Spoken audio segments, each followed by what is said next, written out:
திருவழிபாடு ஆண்டின் பொதுக்காலம் 17வது வாரம் புதன்கிழமை காலை புகழ் மாலை. ஆண்டவரே, எங்கள் இதழ்களை திறந்தருளும், நாங்களும் உம்மை புகழ்ந்திடுவோம். தந்தைக்கும் மகனுக்கும் தூய ஆவிக்கும் ஆட்சி உண்டாவதாக. தொடக்கத்தில் இருந்தது போல இப்போதும் எப்பொழுதும் என்றென்றும் இருப்பதாக. ஆமீன். அல்லேலூயா. அழைப்பு பல்லவியும் அழைப்பு திருப்பாடலும். ஆண்டவரை நாம் போற்றுவோம், ஏனெனில் அவரே நம்மை உருவாக்கியவர். ஆண்டவரை நாம் போற்றுவோம், ஏனெனில் அவரே நம்மை உருவாக்கியவர். வாருங்கள், ஆண்டவரை புகழ்ந்து பாடுங்கள், நமது மீட்பின் பாறையை போற்றி ஆர்ப்பரியுங்கள். அவர் திருமுன் நன்றியுடன் செல்வோம், புகழ்பாக்களால் அவரை போற்றி அகமகிழ்வோம். ஏனெனில் ஆண்டவர் மாண்புமிகு இறைவன், அனைத்து தெய்வங்களுக்கும் அனைத்திற்கும் மேலான பேரரசர். பூவுலகின் ஆழ்பகுதிகள் அவர் தம் கையில் உள்ளன, மலைகளின் கொடுமுடிகளும் அவருக்கே உரியன. கடலும் அவருடையதே, அவரே அதை படைத்தார். உலர்ந்த தரையையும் அவர் கைகளை உருவாக்கின. வாருங்கள், தாழ்பணிந்து அவரை தொழுவோம். நம்மை உருவாக்கிய ஆண்டவர் முன் முழந்தாளிடுவோம். அவரே நம் கடவுள், நாமோ அவரது மேய்ச்சலின் மக்கள். நாம் அவர் பேணி காக்கும் ஆடுகள். இன்று நீங்கள் அவரது குரலுக்கு செவி கொடுத்தால் எத்துணை நலம். அன்று மெரிபாவிலும் பாலை நிலத்தில் மாசாவிலும் செய்தது போல உங்கள் இதயத்தை கடினப்படுத்தி கொள்ளாதீர்கள். அங்கே உங்கள் மூதாதையர் என்னை சோதித்தனர், என் செயல்களை கண்டிருந்தும் என்னை சோதித்து பார்த்தனர். 40 ஆண்டளவாய் அந்த தலைமுறை எனக்கு வெறுப்பூட்டியதால் நான் உரைத்தது. அவர்கள் உறுதியற்ற உள்ளம் கொண்ட மக்கள், என் வழிகளை அறியாதவர்கள். எனவே நான் சினமுற்று, நான் அளிக்கும் இலைப்பாற்றியின் நாட்டிற்குள் நுழையவே மாட்டார்கள் என்று ஆணையிட்டு கூறினேன். தந்தைக்கும் மகனுக்கும் தூய ஆவிக்கும் ஆட்சி உண்டாவதாக. தொடக்கத்தில் இருந்தது போல இப்போதும் எப்பொழுதும் என்றென்றும் இருப்பதாக. ஆமீன். ஆண்டவரை நாம் போற்றுவோம், ஏனெனில் அவரே நம்மை உருவாக்கியவர். ஆண்டவரை நாம் போற்றுவோம், ஏனெனில் அவரை நம்மை உருவாக்கியவர். பாசுரம். இரவும் இருளும் கார்முகில் கூட்டமும் தரையில் குழப்பமும் தவறும் கேடும் அகல்க. வானம் ஒளிரும் நேரம் மகிழ்வை அளிக்க வருகிறார் இயேசு. உலகை மூடிய காரிருள் கலைந்தது, பல வகை நிறங்களை கதிரவன் அளித்தது. மனத்துள் மண்டிய இருளும் அகன்றது, அனைத்தும் நடந்தது ஆண்டவர் செயலே. உம்மையே சிக்கென பற்றுவோம் கிறிஸ்துவே, உம்மை பணிந்து கண்ணீர் உகுத்து நன்மனத்துடன் வேண்டுகிறோமே. எம் உள உணர்வை ஆட்கொள்வீரே. எம் குறைகள் கவலைகள் எல்லாம் உமது ஒளியால் ஒளிந்து விடுக. உமக்கும் தந்தையுடன் ஆவியாருக்கும் சமமாய் மாற்றி என்றும் ஆகுக. ஆமீன். கடவுளே, உமது ஒளியால் யாமும் ஒளி பெறுகின்றோம். கடவுளே, உமது ஒளியால் யாமும் ஒளி பெறுகின்றோம். பொல்லாரின் உள்ளத்தில் தீமையின் குரல் ஒலித்து கொண்டே இருக்கின்றது. அவர்களின் மனக்கண்களில் இறையச்சம் இல்லை. தங்கள் குற்றம் வெளிப்பட்டு வெறுப்புக்கு உள்ளாகர் என தமக்கு தாமே இருமாத்து தம்மை பாராட்டிக் கொள்கின்றனர். அவர்கள் வாயின் சொற்கள் தீமையும் வஞ்சகமும் நிறைந்தவை. நல்லறிவோடு நற்செயல் ஆற்றுவதை அவர்கள் அடியோடு விட்டுவிட்டார்கள். படுக்கையில் கிடக்கையில் அவர்கள் சதித்திட்டங்களை தீட்டுகின்றார்கள். தகாத வழியை உறுதியாக பற்றி கொள்கின்றார்கள். தீமையை அவர்கள் புறம்பை தள்ளுவதில்லை. ஆண்டவரை, வானளவு உயர்ந்துள்ளது உமது பேரன்பு, முகில்களை தொடுகின்றது உமது வாக்கு பிறலாமை. ஆண்டவரை, உமது நீதி பெருமலைகள் போல் உயர்ந்தது, உம் தீர்ப்புகள் கடல் போல் ஆழமானவை. மனிதரையும் விலங்கையும் காப்பவர் நீரே. கடவுளை, உமது பேரன்பு எத்துணை அருமையானது. உம் இறக்கைகளின் நிழலில் மானிடர் புகலிடம் பெறுகின்றனர். உமது இல்லத்தின் செழுமையால் அவர்கள் நிறைவு பெறுகிறார்கள். உமது பேரின்ப நீருடையில் அவர்கள் தாகத்தை தணிக்கின்றீர். ஏனெனில் வாழ்வு தரும் ஊற்று உம்மிடமே உள்ளது. உமது ஒளியால் யாமும் ஒளி பெறுகின்றோம். உமக்கு அடிபணிவோருக்கு உமது பேரின்பையும் நேரிய உள்ளத்தோருக்கு உமது நீதியையும் தொடர்ந்து வழங்கி அருளும். செருக்குற்றரின் கால் என்னை நசுக்க விடாதையும், பொல்லாரின் கை என்னை பிடிக்க விடாதையும். தீங்கிழைப்போர் அதோ அங்கே குப்புற விழுந்து கிடக்கின்றனர். அன்னவர் நசுக்கப்பட்டனர், அவர்களால் எழவே இயலாது. தந்தைக்கும் மகனுக்கும் தூய ஆவிக்கும் ஆட்சி உண்டாவதாக. தொடக்கத்தில் இருந்தது போல இப்போதும் எப்போதும் என்றென்றும் இருப்பதாக. ஆமீன். கடவுளே, உமது ஒளியால் யாமும் ஒளி பெறுகின்றோம். கடவுளே, உமது ஒளியால் யாமும் ஒளி பெறுகின்றோம். ஆண்டவரே, நீர் பெரியவர், மாட்சிமிக்கவர், வியத்தகு வலிமை கொண்டவர். ஆண்டவரே, நீர் பெரியவர், மாட்சி மிக்க, வியத்தகு வலிமை கொண்டவர். என் கடவுளுக்கு முரசு கொட்டுங்கள், ஆண்டவருக்கு மேல தாளங்களோடு பண் இசையுங்கள். அவருக்கு திருப்பாடலும் புகழ் பாவும் இசையுங்கள். அவரது பெயரை புகழ்ந்தேத்துங்கள். ஆண்டவர் போர்களை முறியடிக்கும் கடவுள். என் கடவுளுக்கு புதியதோர் பாடல் பாடுவேன். ஆண்டவரே, நீர் பெரியவர், மாட்சிமிக்கவர், வியத்தகு வலிமை கொண்டவர், எவராலும் வெல்ல முடியாதவர். உம் படைப்புகள் அனைத்தும் உமக்கே பணிபுரியட்டும். நீர் ஆணையிட்டீர், அவை உண்டாயின. உம் ஆவியை அனுப்பினீர், அவை உருவாயின. உமது குரலை எதிர்த்து நிற்பவர் எவரும் இல்லை. மலைகளின் அடித்தளங்களும் நீர்த்திரளும் நடுங்குகின்றன. பாறைகள் உம் திருமுன் மெழுகு போல் உருகுகின்றன. உமக்கு அஞ்சுவோருக்கோ நீர் இரக்கம் காட்டுகின்றீர். தந்தைக்கும் மகனுக்கும் தூய ஆவிக்கும் ஆட்சி உண்டாவதாக. தொடக்கத்தில் இருந்தது போல இப்போதும் எப்பொழுதும் என்றென்று இருப்பதாக. ஆமீன். ஆண்டவரே, நீர் பெரியவர், மாட்சிமிக்கவர், வியத்தகு வலிமை கொண்டவர். ஆண்டவரே, நீர் பெரியவர், மாட்சிமிக்க, வியத்தகு வலிமை கொண்டவர். ஆர்ப்பரித்து கடவுளை புகழ்ந்து பாடுங்கள். ஆர்ப்பரித்து கடவுளை புகழ்ந்து பாடுங்கள். மக்கள் இனங்களை களிப்புடன் கை கொட்டுங்கள். ஆர்ப்பரித்து கடவுளை புகழ்ந்து பாடுங்கள். ஏனெனில் உன்னதராகிய ஆண்டவர் அஞ்சதுக்குரியவர். உலக அனைத்தையும் ஆளும் மாவேந்தர் அவரே. வேற்று மக்களை நமக்கு அவர் அடிபணிய செய்தார். அந்நிய நாடுகளை நம் தாழ்பணிய வைத்தார். நம் உரிமை சொத்தை அவர் நமக்கு தேர்ந்தளித்தார். அது அவர் அன்பு கோரும் யாக்கோப்பின் பெருமையாகும். ஆரவார ஒளியிடையே பவனி செல்கின்றார் கடவுள். எக்காலம் முழங்கிடவே உயரே ஏறுகின்றார் ஆண்டவர். பாடுங்கள், கடவுளுக்கு புகழ் பாடுங்கள். பாடுங்கள், நம் அரசருக்கு புகழ் பாடுங்கள். ஏனெனில் கடவுளை அனைத்து உலகின் வேந்தர். அரப்பா தொடுத்து புகழ் பாடுங்கள். கடவுள் பிற இனத்தார் மீது ஆட்சி செய்கின்றார். அவர் தம் திரு அரியணையில் வீற்றிருக்கின்றார். மக்களினங்களின் தலைவர்கள் ஆபிரகாமின் கடவுளுடைய மக்களோடு ஒன்று கூடுவர். ஏனெனில் மண்ணுலகின் மன்னர் அனைவரும் கடவுளின் கொற்றத்திற்கு உட்பட்டவர். கடவுளை அனைத்திற்கும் மேலானவர். தந்தைக்கும் மகனுக்கும் தூய ஆவிக்கும் ஆட்சி உண்டாவதாக. தொடக்கத்தில் இருந்தது போல இப்போதும் எப்போதும் என்றென்றும் இருப்பதாக. ஆமீன். ஆர்ப்பரித்து கடவுளை புகழ்ந்து பாடுங்கள். ஆர்ப்பரித்து கடவுளை புகழ்ந்து பாடுங்கள். தோபீத் நூலிலிருந்து வாசகம். உனக்கு பிடிக்காத எதையும் பிறருக்கு செய்யாதே. உன் உணவில் ஒரு பகுதியை பசித்திருப்போருக்கு வழங்கு. ஞானிகளிடம் அறிவுரை கேள். எல்லா காலத்திலும் உன் கடவுளாகிய ஆண்டவரை போற்று. உன் வழிகள் நேரிவை அமையவும் உன் முயற்சிகளும் திட்டங்களும் வெற்றியடையவும் அவரிடம் மன்றாடு. ஆண்டவரின் அருள்வாக்கு. இறைவனுக்கு நன்றி. கடவுளை உமது திருவுளத்திற்கு என் உள்ளம் பணிந்திட செய்தருளும். கடவுளே, உமது திருவுளத்திற்கு என் உள்ளம் பணிந்திட செய்தருளும். உமது வார்த்தையினால் எனக்கு வாழ்வளிப்பீர். கடவுளே, உமது திருவுளத்திற்கு என் உள்ளம் பணிந்திட செய்தருளும். தந்தைக்கும் மகனுக்கும் தூய ஆவிக்கும் ஆட்சி உண்டாவதாக. கடவுளே, உமது திருவுளத்திற்கு என் உள்ளம் பணிந்திட செய்தருளும். முதல் வாசகம். கொரிந்தியருக்கு எழுதிய 2ஆம் திருமுகத்திலிருந்து வாசகம். உங்களை நேரில் காணும்போது தாழ்ந்து போகிறேன், ஆனால் தொலையில் இருக்கும்போது துணிவுடன் செயல்படுகிறேன் என்றால் நினைக்கிறீர்கள். கிறிஸ்துவின் பணிவோடும் கனிவோடும் பவுலாகிய நான் உங்களிடம் கேட்டுக்கொள்வது, நான் உங்களோடு இருக்கும்போது என் துணிச்சலை காட்ட தேவையில்லாதவாறு பார்த்து கொள்ளுங்கள். என் துணிச்சலை காட்ட முடியும் என்னும் நம்பிக்கை எனக்கு உண்டு. நான் உலகப் போக்கில் நடப்பதாக கருதும் சிலரிடம் அந்த துணிச்சலை காட்ட உறுதி கொண்டுள்ளேன். நாங்கள் உலகில்தான் வாழ்கிறோம், எனினும் எங்கள் போராட்டம் உலகை சார்ந்தது அல்ல. எங்கள் போராட்டத்தில் நாங்கள் பயன்படுத்தும் கருவிகள் உலகு சார்ந்தவை அல்ல, மாறாக அவை கடவுளின் வல்லமையால் அரண்களை தகர்த்தெறியக்கூடியவை. அவற்றை கொண்டு குதர்க்க வாதங்களையும் கடவுளை பற்றிய அறிவுக்கு எதிராக தலை தூக்கும் அனைத்து மேட்டிமையையும் தகர்த்தெறிகிறோம். மனித எண்ணங்கள் அனைத்தும் கிறிஸ்துவின் கட்டுப்பாட்டுக்குள் வருமாறு கட்டாயப்படுத்துகிறோம். நீங்கள் முழுமையாக கீழ்ப்படிந்த பிறகு கீழ்ப்படியாதவர்கள் யாவருக்கும் தக்க தண்டனை கொடுக்க நாங்கள் தயாராயிருக்கிறோம். கண் திறந்து பாருங்கள். தாம் கிறிஸ்துவுக்கு சொந்தம் என உரிமை கொண்டாடும் எவரும் சற்று சிந்தித்து பார்க்கட்டும். அவர் கிறிஸ்துவுக்கு சொந்தமாயிருப்பது போன்று நாங்களும் கிறிஸ்துவுக்கு சொந்தமே. எங்களுடைய அதிகாரத்தை உங்கள் அழிவுக்காக அல்ல, உங்கள் வளர்ச்சிக்காகவே ஆண்டவர் தந்திருக்கிறார். அவ்வதிகாரத்தை பற்றி நான் சற்று அதிகமாகவே பெருமை பாராட்டினாலும் அதில் வெட்கப்பட ஒன்றுமில்லை.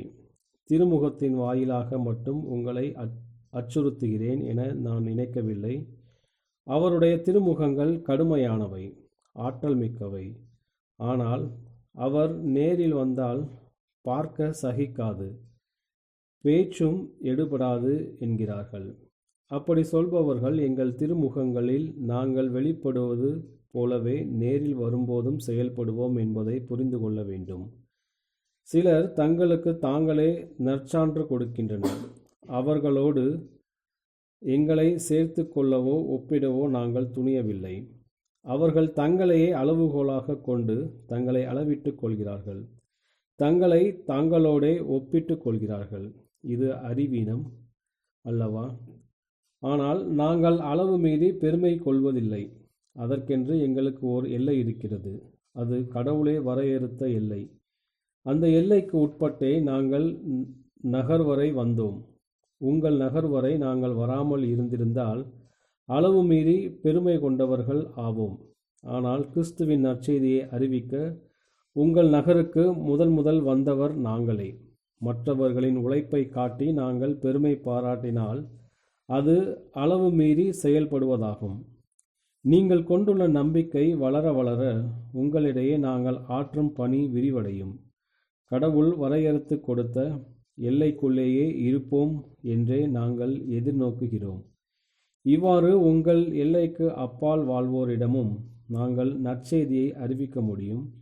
அப்போது மற்றவர்களுக்கு குறிக்கப்பட்ட எல்லையை மீறி செயல்பட்டு அவர்கள் செய்த வேலையை குறித்து நாங்கள் பெருமை பாராட்டவும் இடம் இராது. பெருமை பாராட்ட விரும்புகிறவர் ஆண்டவரை குறித்தே பெருமை பாராட்டட்டும்.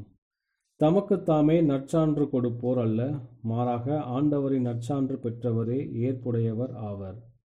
என் அறிவீனத்தை நீங்கள் சற்று பொறுத்து கொள்ள வேண்டும். ஆம், சற்றே பொறுத்து கொள்ளுங்கள். உங்கள் மீது கடவுள் கொண்டுள்ள அதே அன்பார்வத்தை நானும் கொண்டுள்ளேன். கிறிஸ்து என்னும் ஒரே மணமகனுக்கும் உங்களுக்கும் இடையே மன ஒப்பந்தம் செய்துள்ளேன். அவர் முன் உங்களை கற்புள்ள கன்னியாக நிறுத்த வேண்டும் என்பதே என் விருப்பம். ஆனால் ஏவா பாம்பின் சூழ்ச்சியினால் ஏமாற்றப்பட்டதைப் போல நீங்களும் உங்கள் எண்ணங்களை சீரழிய விட்டு கிறிஸ்துவிடம் விளங்கிய நேர்மையையும் தூய்மையையும் இழந்து விடுவீர்களோ என அஞ்சுகிறேன். உங்களிடம் யாராவது வந்து நாங்கள் அறிவித்த இயேசுவை தவிர வேறு ஒரு இயேசுவை பற்றி அறிவித்தால், அல்லது நீங்கள் பெற்ற தூய ஆவியை தவிர வேறு ஓர் ஆவியை பற்றி பேசினால், அல்லது நீங்கள் ஏற்ற நற்செய்தியை தவிர வேறு ஒரு நற்செய்தியை கொண்டு வந்தால் நீங்கள் அவர்களை எளிதாக ஏற்றுக்கொள்கிறீர்கள். இப்படிப்பட்ட மாபெரும் திருத்தூதரை விட நான் எதிலும் குறைந்தவன் அல்லேன் என்றே கருதுகிறேன். நான் நாவன்மையற்று இருக்கலாம், ஆனால் அறிவு அற்றவன் அல்ல. இதை எப்போதும் எல்லா வகையிலும் உங்களுக்கு தெளிவுபடுத்தியே இருக்கிறோம். ஆண்டவரின் அருள்வாக்கு. இறைவனுக்கு நன்றி. இரண்டாம் வாசகம். இறை மக்களின் கூட்டமாக திருச்சபை. ஆயரான எருசலேமின் புனித சிரில் அளித்த மறைக்கல்வி படிப்பினை. திருச்சபை கத்தோலிக்க அல்லது அகில என்ற அடைமொழியை கொண்டிருப்பதன் காரணம் அது பூமியின் 1 கோடி முதல் மறு கோடி வரை உலகெங்கும் பரவியுள்ளது. மேலும் காண்பவையோ காணாதவையோ வானகத்தின் உண்மைகளோ பூமியின் பொருட்களோ மனித அறிவிற்கு எட்ட வேண்டிய அனைத்து கோட்பாடுகளையும் அது முழுமையாக தவறாது போதிப்பதினால் அது கத்தோலிக்க என அழைக்கப்படுகின்றது. ஆள்பவர்களையும் ஆளப்படுபவர்களையும் படித்தவரையும் பாமரரையும் அனைத்து வகுப்பினரையும் மத கீழ்ப்படிதலின் கீழ் கொண்டு வருவதாலும் திருச்சபை கத்தோலிக்க என்ற பெயரை பெற்றுள்ளது. இறுதியாக ஆன்மாவிலும் உடலிலும் செய்யப்படும் ஒவ்வொரு பாவத்தையும் வரையறையின்றி அது குணப்படுத்தி நலமாக்குவதாலும் செயல்களினாலோ வார்த்தைகளினாலோ ஏதோ ஒரு ஆன்மீக கொடையாலோ செயலாக்கப்படும் ஒவ்வொரு வகையான புண்ணியத்தையும் தன்னில் கொண்டுள்ளதாலும் அது கத்தோலிக்க என்ற பெயரை பெற தகுதியடைகின்றது. திருச்சபை என்று அது மிகவும் சரியாக அழைக்கப்படுகின்றது. அதன் பொருள் வெளியே அழைக்கப்பட்டவரின் சபை. ஏனெனில் எல்லா மனிதரையும் அது வெளியே அழைத்து ஒன்று சேர்க்கின்றது. லேவியராகமத்தில் ஆண்டவர் கூறுவது போல், கூடார வாயிலில் சபை அனைத்தையும் ஒன்றாக கூட்டுங்கள். ஆண்டவர் ஆரோனை தலைமை குருவாக நியமிக்கும் தருணத்தில் மறைநூலில் முதல் முறையாக சபை என்ற வார்த்தை பயன்படுத்தப்படுவது குறிப்பிடத்தக்கது. ஆகவே உபாகமத்தில் மோயிசினிடம் இறைவன் கூறுகின்றார், மக்களை என் முன்பாக சபையாக கூட்டுவீராக. என் வார்த்தைகளை அவர்கள் கேட்கட்டும். இவ்வாறு எனக்கு அஞ்ச அவர்கள் கற்றுக்கொள்வர். சட்டத்தின் கற்பலகைகளை பற்றிய பகுதியில் சபையை பற்றி இன்னும் ஒரு முறை குறிப்பிடப்பட்டுள்ளது. சபையின் நாளில் நெருப்பின் மத்தியில் மலையின் மீது ஆண்டவர் உங்களோடு பேசிய வார்த்தைகள் அவற்றின் மீது எழுதப்பட்டது. இன்னும் தெளிவாய் அவர் கூறுவது போல் இது உள்ளது. இறைவனால் நீங்கள் வெளியே அழைக்கப்பட்டு ஒன்று சேர்க்கப்பட்ட நாள் அது. சங்கீதக்காரனும் இவ்வாறு கூறுகிறான்: ஓ ஆண்டவரே, மாபெரும் சபையில் உமக்கு நான் நன்றி செலுத்துவேன். வல்லமை மிக்க கூட்டத்தில் நான் உம்மை புகழ்வேன். சங்கீதக்காரன் முற்காலத்தில் பாடியதாவது: இறைவனை சபையில் வாழ்த்துங்கள். இஸ்ரேலரின் மைந்தரே, நீங்கள் ஆண்டவரை வாழ்த்துங்கள். ஆனால் இப்போதோ மீட்பர் இரண்டாவது புனித சபையை புறவினத்தாரினின்று நம் கிறிஸ்தவ திருச்சபையை கட்டியுள்ளார். இதை குறித்தே ராயப்பரிடம் அவர் பேசினார். இப்பாறையிலே என் திருச்சபையை கட்டுவேன், சாவின் சக்திகள் அதனை மேற்கொள்ளாது. யூதேயாவில் இருந்த ஒரே திருச்சபை இப்போது புறக்கணிக்கப்பட்டதால் கிறிஸ்துவின் திருச்சபைகள் ஏற்கனவே உலகெங்கும் பெருகுகின்றன. அவற்றை குறித்து சங்கீதங்களில் கூறப்பட்டுள்ளது: ஆண்டவருக்கு புதியதோர் பாடலை பாடுங்கள், அவரது புகழ் புனிதரது சபையில் பாடப்படுவதாக. இதே கருத்தை இறைவாக்கினர் யூதர்களுக்கு கூறுகின்றார். உங்களில் நான் அக்களிப்பதில்லை என்கிறார் சேனைகளின் ஆண்டவர். உடனே அவர் கூறுகின்றார்: கதிரவன் தோன்றுவது முதல் மறைவது மட்டும் என் பெயர் மக்கள் இனத்தாரிடையே மகிமைப்படுத்தப்படுகின்றது. இந்த புனித கத்தோலிக்க திருச்சபையை குறித்து சின்னப்பர் தீமோத்தேயுவிற்கு எழுதுகிறார்: இறைவனின் இல்லமான உயிருள்ள இறைவனது திருச்சபையில், உண்மையான தூணாகவும் கோட்டையாகவும் உள்ள திருச்சபையில் எவ்வாறு நடந்து கொள்ள வேண்டும் என்பதை நீ அறிதல் நலம்.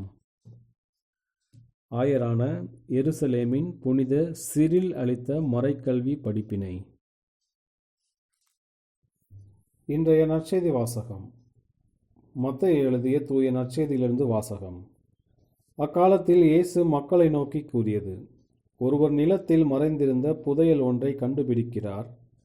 அவர் அதை மூடி மறைத்துவிட்டு மகிழ்ச்சியுடன் போய் தமக்குள்ள யாவற்றையும் விற்று அந்த நிலத்தை வாங்கிக் கொள்கிறார்.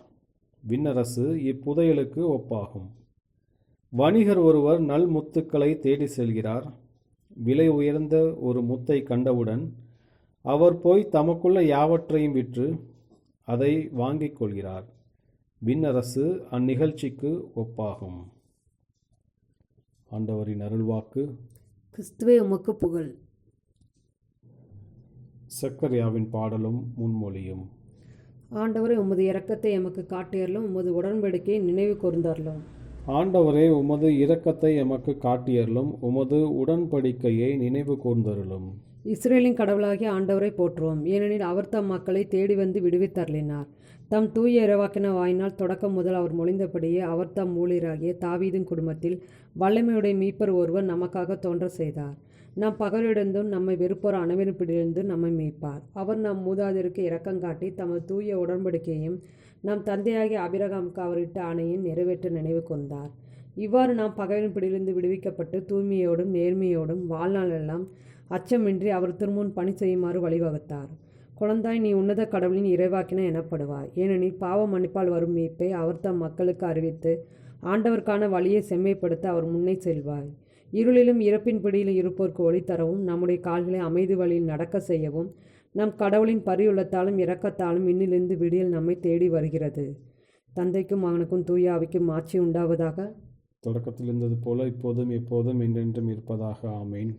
ஆண்டவரே, உமது இரக்கத்தை எமக்கு காட்டியருளும், உமது உடன்படிக்கையை நினைவு கூர்ந்தருளும். ஆண்டவரே, உமது இரக்கத்தை எமக்கு காட்டியருளும், உமது உடன்படிக்கையை நினைவு கூர்ந்தருளும். மன்றாட்டுகள். நம்மை தம் சகோதர சகோதரிகள் என அழைப்பதற்கு கிறிஸ்து வெட்கப்படவில்லை. எனவே அவருக்கு நன்றி செலுத்தி அவரை புகழ்வோம். ஆண்டவராகிய இயேசுவே, நாங்கள் உம் சகோதர சகோதரிகள். பாஸ்கா புதுவாழ்வை நாங்கள் வாழ துணை புரியும். அதனால் உமது அன்பின் ஆற்றலை மனிதர்கள் எங்கள் வழியாக அறிந்து கொள்வார்களாக. ஆண்டவராகிய இயேசுவே, நாங்கள் உம் சகோதர சகோதரிகள். ஒவ்வொரு நாளும் உமது அன்பின் சான்றாக உள்ளது. இந்த புதிய நாளுக்கு எங்களை நீர் அழைத்துள்ளதால் எங்கள் மனதையும் உள்ளத்தையும் புதுப்பித்தருளும். ஆண்டவராகிய இயேசுவே, நாங்கள் உம் சகோதர சகோதரிகள். எல்லா மனிதர்களிடத்தும் நாங்கள் உம்மையே காண கற்றுத்தாரும். துன்புறுவோரிடம் நாங்கள் உம்மை கண்டுகொள்ள துணை புரியும். ஆண்டவராகிய இயேசுவே, நாங்கள் உம் சகோதர சகோதரிகள். இன்று எங்கள் வாழ்வு உமது பரிவினால் நிரப்பப்படுவதாக. மன்னிக்கும் மனப்பான்மையையும் தாராள உள்ளத்தையும் எங்களுக்கு தாரும். ஆண்டவராகிய இயேசுவே, நாங்கள் உம் சகோதர சகோதரிகள். நம்முடைய தனிப்பட்ட மன்றாட்டுகள். ஆண்டவரின் இறைவேண்டல். விண்ணுலகில் இருக்கிற எங்கள் தந்தையே, உமது பெயர் தூயது என போற்ற பெறுக. உமது ஆட்சி வருக. உமது திருவுளம் விண்ணுலகில் நிறைவேறுவது போல மண்ணுலகிலும் நிறைவேறுக. எங்கள் அன்றாட உணவை இன்று எங்களுக்கு தாரும். எங்களுக்கு எதிராக குற்றம் செய்வோரை நாங்கள் மன்னிப்பது போல எங்கள் குற்றங்களை மன்னியும். எங்களை சோதனைக்கு உட்படுத்தாதையும் தீமையிலிருந்து எங்களை விடுவித்தருளும். கிறிஸ்துவின் சமாதானம் உம் ஆன்மாவோடு இருப்பதாக. இறுதி மன்றாட்டு. எம் மீட்பராகிய கடவுளே, திருமுழுக்கு அருளால் நீர் எம்மை ஒளியின் மக்களாக்கினீர். நாங்கள் அந்த ஒளியிலேயே எப்பொழுதும் நடக்கவும் உண்மைக்காக உழைக்கவும் துணை புரிந்தருளும். இதனால் மக்கள் அனைவரும் முன்பாக உமக்கு சான்றுகளாய் திகழ்வோமாக. உம்மோடு தூய ஆவியின் ஒன்றிப்பில் இறைவனா என்றென்றும் வாழ்ந்து ஆட்சி செய்கின்ற எங்கள் ஆண்டவரும் உமது திருமகனும் ஆகிய இயேசு கிறிஸ்து வழியாக உம்மை மன்றாடுகிறோம். ஆமீன். ஆண்டவர் நம்மை ஆசீர்வதித்து தீமையில் அனைத்திலிருந்து பாதுகாத்து நிலைவாழ்வுக்கு அழைத்துச் செல்வாராக. ஆமீன்.